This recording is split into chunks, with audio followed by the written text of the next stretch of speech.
नमस्कार मोदी जी, थोड़ा सा घबरा गए क्या? 8,500 रुपए महीने का टकाटक टकाटक टकाटक टकाटक टकाटक टकाटक टकाटक टकाटक। All out of arrest. Horrible water. बारिश आ रही है, बारिश ने इस यात्रा को नहीं रोका। गर्मी तूफान ठंड इस यात्रा को नहीं रोकने वाली। आपको क्या लगता है नरेंद्र मोदी डिबेट करने आएंगे?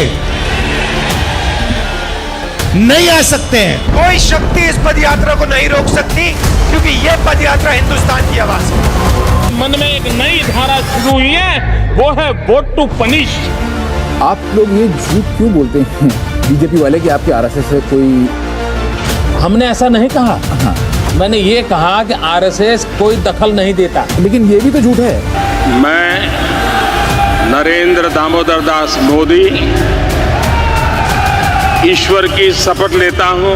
Subscribe for more.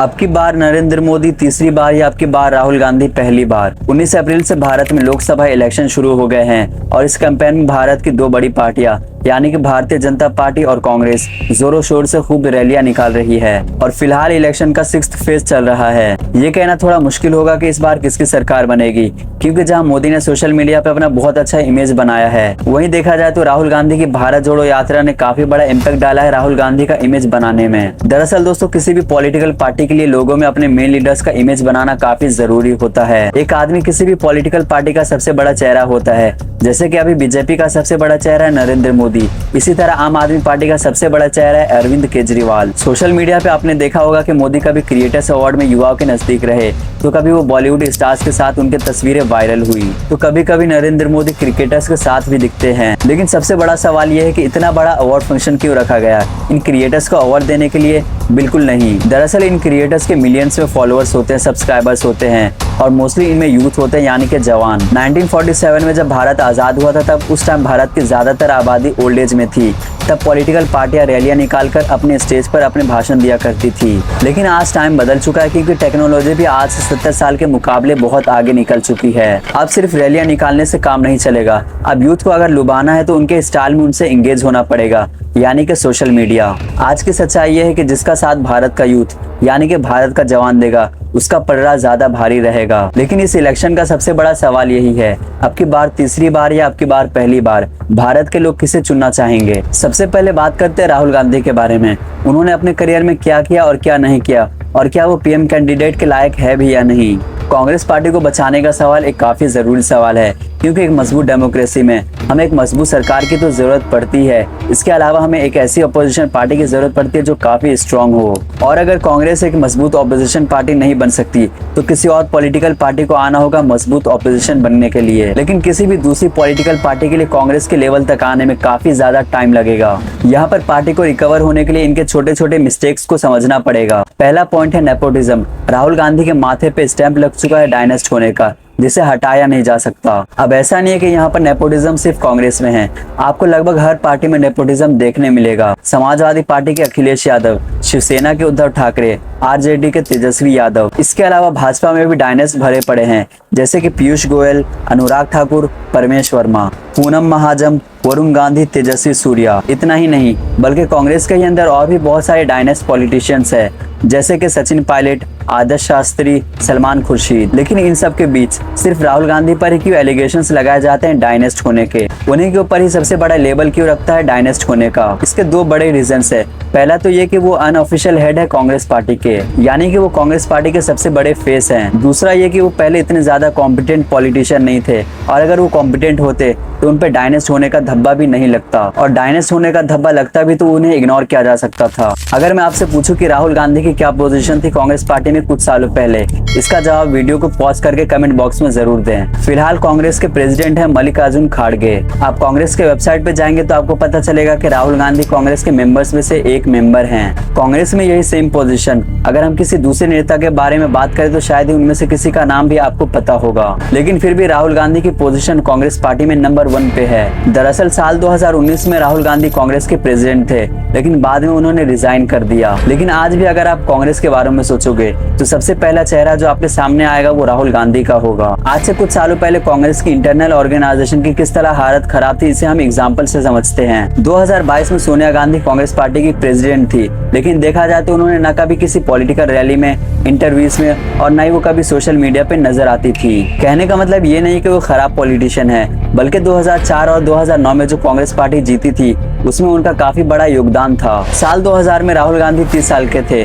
क्या उनके लिए बेहतर नहीं होता कि वो तभी से पॉलिटिक्स में अपना करियर बनाना शुरू कर देते? राहुल गांधी चीफ मिनिस्टर बन सकते थे किसी स्टेट के, लेकिन उन्होंने ऐसा नहीं किया। साल 2004 में जब कांग्रेस की सरकार बनी, मनमोहन सिंह को प्राइम मिनिस्टर बनाया गया, तब राहुल गांधी कैबिनेट मिनिस्टर बन सकते थे, उन्हें मिनिस्ट्री दी जा सकती थी, लेकिन ये भी उन्होंने नहीं किया। फिर इसके बाद साल 2009 में भी कांग्रेस की सरकार बनती है। 4 टॉप मिनिस्ट्रीज होती है, जिसमें से कोई एक राहुल गांधी को दी जा सकती थी। साल 2004 में राहुल गांधी ने पॉलिटिक्स में अपनी एंट्री मारी, अमेठी से इलेक्शन जीतकर, जो कि गांधी फैमिली पहले से ही उसमें जीतती आ रही थी। लेकिन राहुल गांधी की भारत जोड़ो यात्रा ने उनकी इमेज बनाने में काफी ज्यादा मदद की है। उन्होंने इस यात्रा में जो कमाल का स्ट्रोक खेला था वो ये था कि जब वो मणिपुर गए थे, वो भी उस टाइम जब मणिपुर झुलस रहा था, क्योंकि जाहिर सी बात है कि मणिपुर में काफी लंबे टाइम से हिंसा चल रही है और प्रधानमंत्री मोदी जी एक बार भी वहाँ विजिट नहीं किए। दरअसल इस यात्रा में राहुल गांधी ने कन्याकुमारी से लेकर श्रीनगर तक का सफर किया था और जनता के साथ रहकर उनसे मिले, यानी कि उन्होंने इस यात्रा में जमीनी तौर पर जनता के हाल को जाना, जनता को समझा। लेकिन सबसे बड़ी टक्कर की बात तो तब हुई कि जब राहुल गांधी वर्सेस मोदी की डिबेट की बात आई। मैं 100% किसी से भी डिबेट करने को तैयार हूँ, प्रधानमंत्री से। दरअसल ये प्राइम मिनिस्टर मोदी के लिए बहुत अच्छा मौका होता है कि वो राहुल गांधी से डिबेट करते और खुद को देश के लोगों के सामने साबित करते, लेकिन इस डिबेट का मोदी जी की तरफ से कोई भी जवाब नहीं आता है। आप कमेंट में जरूर बता कि अगर इस डिबेट को मोदी जी एक्सेप्ट करते तो इसका रिजल्ट क्या आता। अब बात करते हैं प्राइम मिनिस्टर मोदी के बारे में कि उनका आरएसएस वर्कर से लेकर प्राइम मिनिस्टर बनने तक का सफर कैसा रहा। ईयर 1971 गुजरात में मोदी आरएसएस के फुल टाइम वर्कर बनते हैं। इसी बीच 1985 में आरएसएस उन्हें बीजेपी में असाइन करवाती है। इसी बीच उन्हें पार्टी में कई सारे पोजीशंस मिलते रहते हैं। इसके बाद आता है साल 2001 जब उन्हें पार्टी का जनरल सेक्रेटरी बनाया जाता है और उसी साल यानी कि साल 2001 में मोदी गुजरात के चीफ मिनिस्टर भी बनते हैं। अब हम आगे बढ़ते और बात करते हैं 2014 के बाद, यानी कि मोदी जी के 10 साल एज अ प्राइम मिनिस्टर। 2014 के लोकसभा इलेक्शन में बीजेपी का सबसे बड़ा चेहरा होता है नरेंद्र दामोदर दास मोदी। इस इलेक्शन में जहां कांग्रेस 516 करोड़ इन्वेस्ट करती है तो वहीं बीजेपी 714 करोड़ इन्वेस्ट करती है। 2014 का इलेक्शन बीजेपी 282 सीटों से जीत जाती है। मैं नरेंद्र दामोदर दास मोदी ईश्वर की शपथ लेता हूं कि। फिर आता है लोकसभा इलेक्शन 2019 जिसमें भाजपा की बहुत बड़ी जीत होती है। इस इलेक्शन में इंडिया गठबंधन को 353 सीट मिलते हैं, जिसमें से बीजेपी 303 सीट लाने के बाद अपनी सरकार बनाने में कामयाब हो जाती है। मैं नरेंद्र दामोदर दास मोदी ईश्वर की शपथ लेता हूं। अब 2014 से लेकर 2019 के बीच नरेंद्र मोदी की एक अलग ही पहचान हो जाती है। भाजपा उन्हें मसीहा या भगवान के तौर पर रिप्रेजेंट करती है, क्योंकि भाजपा लोगों को ये दिलासा देने में कामयाब हो जाती है कि मोदी नहीं तो मुमकिन नहीं, यानी कि मेजोरिटी कम्युनिटी के अंदर डर बैठा दिया गया कि आप खतरे में हो, जबकि प्रधानमंत्री हिंदू, राष्ट्रपति हिंदू और सारे बड़े पदों पर हिंदू। अब ऐसा भी नहीं है कि मोदी सरकार के राज में कोई काम नहीं हुआ, बल्कि इंफ्रास्ट्रक्चर, हाईवेज और इसके अलावा कई सारी जगहों पर कुछ खास काम हुआ है। अब बात करते हैं मोदी की गारंटी यानी कि मोदी के वादे के बारे में। बात करें कितने वादे मोदी सरकार ने किए और कितने वादों पर मोदी सरकार खड़ी उतरी, तो यहाँ पर इस सरकार की गाड़ी की पहिया फिसलती हुई नजर आती है। जब मोदी जी पहली बार प्रधानमंत्री बने थे तब जो वादे किए गए थे उन वादों को तोड़ने में बीजेपी पूरी तरीके से कामयाब रही है। जितने वादे मनमोहन सिंह की सरकार ने अपने सेकंड टर्म में किए थे, अगर उससे कंपेयर करें तो 300% ज्यादा मोदी सरकार अपने वादे तोड़ने में कामयाब रही है। एक रिपोर्ट के मुताबिक 2019 के लोकसभा इलेक्शन में बीजेपी 76% वादों को पूरा करने में नाकाम रही और यही सरकार की सबसे बड़ी प्रॉब्लम है, जो वादे करते उसे कभी पूरा नहीं करते। रूलिंग पार्टी ने 2 करोड़ जॉब्स का वादा किया था, लेकिन ILO की इस रिपोर्ट ने सब कुछ साफ कर दिया। आज हाल ये है कि भारत में 83% जवान बेरोजगार बैठे हैं, यानी कि कुल मिला के पिछले इलेक्शन में जो मोदी सरकार वादे करती है उन्हें पूरा नहीं करती और नए मैनिफेस्टो में पुराने वादे ही डाल देती है। अपने प्रोमिसेस को पूरा न करना ये बीजेपी सरकार की सबसे बड़ी नाकामयाबी है।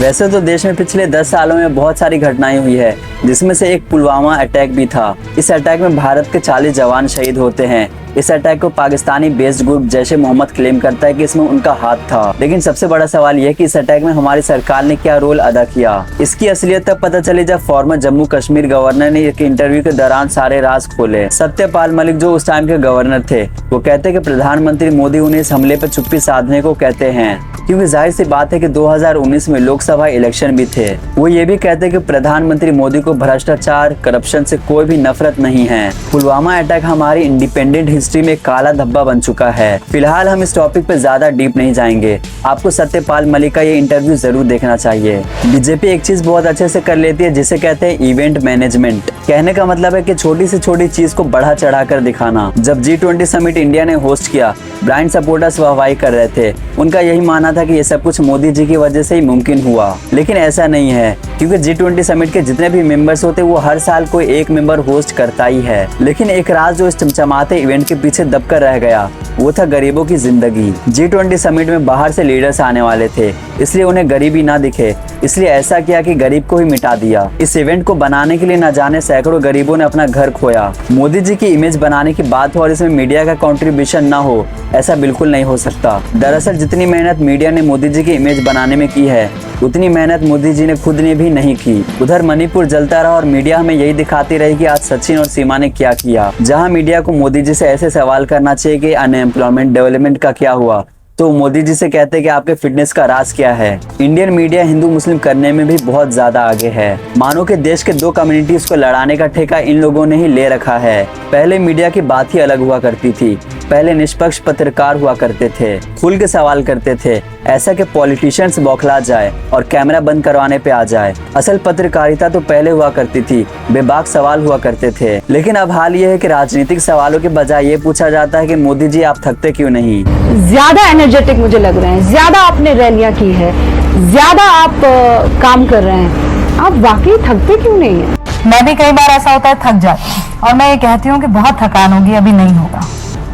सच बताइए, why don't you get tired, आप थकते क्यों नहीं हैं? मतलब सीरियसली आपको प्राइम मिनिस्टर से सवाल जवाब करने का मौका मिला है और आप असल मुद्दों को छोड़कर ये सब पूछेंगे। आज बीजेपी वो पार्टी है कि जिसके नेताओं का क्रिमिनल बैकग्राउंड सबसे ज्यादा है और इस लिस्ट में बीजेपी ही अकेली नहीं है, बल्कि कांग्रेस के भी कई सारे ऐसे नेता जो क्रिमिनल बैकग्राउंड रखते हैं। अब आप सोचे जरा, वो MP, वो MLA जिन्हें हम ये सोचकर वोट देते कि ये हमारी समाज सेवा करेंगे, हमारी सुरक्षा करेंगे, वो खुद क्रिमिनल बैकग्राउंड से आते हैं। ऐसे हाल ही में प्रज्वल रेवन्ना खूब ज्यादा चर्चों में है, जिनमें बलात्कार का आरोप है और इन जैसे नेताओं के लिए मोदी जी वोट मांगते दिखते हैं। ये स्टेटमेंट है मायावती का कि बीजेपी महंगाई और बेरोजगारी से लोगों का ध्यान हटाकर हिंदू राष्ट्र की तरफ कर रही है। तो वहीं बीजेपी लीडर कंगना रनौत का कहना है कि भारत को हिंदू राष्ट्र बनाने की तैयारी 2014 से ही शुरू है। लेकिन वहीं जब अमित शाह से हिंदू राष्ट्र के बारे में पूछा गया, तब वो नकारते हुए कहते कि नहीं, बिल्कुल भी नहीं, हम संविधान को मानते हैं। क्या ये मोदी सरकार भारत को हिंदू राष्ट्र के तौर पे देखती? जरा भी नहीं। हम संविधान को मानते हैं, संविधान को स्पिरिट के साथ स्वीकार करते हैं। इस देश में हर पंथ के लोगों को अपने। तो वहीं दूसरी तरफ बीजेपी के नेता ही कहते हुए दिखते हैं कि अगर इस बार 400 पार हो गया तो हम कॉन्स्टिट्यूशन में चेंज कर देंगे। दोस्तों, अगर आपको हिंदू राष्ट्र के बारे में डिटेल से जानना है तो इस पर एक वीडियो मैंने बनाई है, इसका लिंक आपको डिस्क्रिप्शन में मिल जाएगा। अब बात करते हैं हमारे दो प्रधानमंत्री मोदी के बारे में। एक तरफ जहां नरेंद्र मोदी इस्लाम की तारीफ करते हैं, तो वहीं दूसरी तरफ उनके और उनके पार्टी के नाम शर्मनाक रिकॉर्ड्स भी हैं। दरअसल दोस्तों, भारत में 75% हेट स्पीचेस उन राज्य से दिए गए हैं, उन स्टेट से दिए गए हैं जहाँ बीजेपी की सरकार है। इन हेट इवेंट्स में 36% ऐसे हैं जहाँ मुसलमानों के खिलाफ डायरेक्ट भड़काया गया है वायलेंस के लिए, जबकि 25% सीधा सीधा मुसलमानों की मस्जिदों और मदरसों को टारगेट करती है। अब आपको दो तरह के मोदी जी दिखाते हैं। पहले आप ये वाली क्लिप देखिए। करके किसको बांटेंगे? जिनके ज्यादा बच्चे हैं उनको बांटेंगे, घुसपैठियों को बांटेंगे। इसमें वो मुसलमानों को घुसपैठिया और ज्यादा बच्चे पैदा करने वाले बताते हैं। और अब ये देखिए, उनको याद ही नहीं रहा कि उन्होंने कब कहा, क्या कहा और क्यों कहा। पर आपने मुसलमानों का जब जिक्र किया तो घुसपैठिया, ज्यादा बच्चा पैदा करने वाला, इसकी क्या जरूरत आन पड़ी? मैं हैरान हूँ जी, किसने आपको कहा कि जब ज्यादा बच्चों की बात होती है तो सिर्फ मुसलमान का नाम जोड़ देते हैं। और अब ये देखिए, जिसमें मोदी जी कह रहे हैं कि राम मंदिर न कभी चुनाव का मुद्दा था और ना है और ना कभी रहेगा। ऑफ कोर्स ये एक रिलीजियस प्लेस है, इसका चुनाव से क्या लेना देना हो सकता है। अब ये क्लिप देखिए जिसमें मोदी जी राम मंदिर का नाम लेकर वोट मांग रहे हैं, वो भी 400 सीट। राम मंदिर न कभी चुनाव का मुद्दा था न चुनाव का मुद्दा है और न ही कभी चुनाव का मुद्दा बने। को 400 सीटें चाहिए ताकि कांग्रेस अयोध्या में राम मंदिर पर बाबरी ताला ना लगा। बीजेपी के कार्यकर्ता मनोज तिवारी का क्लिप दिखाते हैं आपको। उनको किसी रिपोर्टर ने पूछा कि आप किस मुद्दे पर ये चुनाव लड़ रहे हैं। सुनिए वो क्या कहते हैं। तो होने वाले हैं चुनाव। सबसे बड़ा मुद्दा तो भारत माता की जय वर्सेज भारत के टुकड़े टुकड़े हैं। ये दिखाने का मतलब ये है कि एक तरफ राहुल गांधी जो कहते हैं कि हर महीने हर गरीब के अकाउंट में 8,500 टका टक आएंगे। एक तरफ राहुल गांधी जो बेरोजगारी के ऊपर, नौकरियों के ऊपर बात करते हैं, तो वहीं दूसरी तरफ मोदी जी ना जाने किस किस मुद्दों पर बात कर रहे हैं। इलेक्शन के दौरान प्रधानमंत्री मोदी के ऐसे ऐसे भाषण सामने आए जिसे देखकर आप हैरान हो जाएंगे, क्योंकि वो कभी कुछ बोलते तो कभी कुछ। अभी आपको सोचना है कि कौन प्रधानमंत्री बनने के लायक है और कौन नहीं है। वोट जरूर दे और सोच समझ कर दे। आज की वीडियो को यहीं पर एंड करते हैं दोस्तों। इस वीडियो को ज्यादा से ज्यादा शेयर करें और ऐसे और वीडियोस देखने के लिए वीडियो को लाइक करके चैनल को सब्सक्राइब जरूर करें।